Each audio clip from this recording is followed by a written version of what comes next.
Hey everyone, ever wondered how your air conditioner keeps you cool even on the hottest summer days?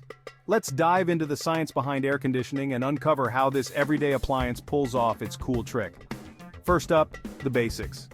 Air conditioners operate on a principle of refrigeration which revolves around a pretty cool physical law. When a liquid transforms into a gas, it absorbs heat. This process is known as phase conversion. Now, air conditioners exploit this phase conversion by continually cycling a special chemical compound, known as a refrigerant, between its liquid and gaseous states within a closed loop of coils. Here's where it gets interesting. The refrigerant starts in a liquid state, and as warm air from your room blows over these coils via the AC's fans, the refrigerant absorbs the heat and evaporates. This transition cools down the air around the coils, which is then pushed back into the room, giving you that refreshing blast of cold air. But the process doesn't stop there. The now vaporized refrigerant travels to a compressor, which lives up to its name by compressing the gas, raising its temperature and pressure.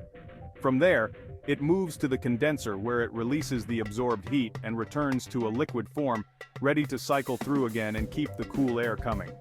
Modern air conditioners have evolved significantly, especially in terms of environmental impact. Due to international agreements like the Montreal Protocol, harmful refrigerants that damage the ozone layer, such as those containing chlorine, have been phased out.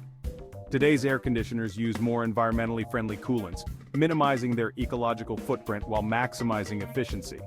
So, the next time you switch on your air conditioner, you're not just escaping the heat, but engaging a complex, brilliantly engineered cycle of phase conversion.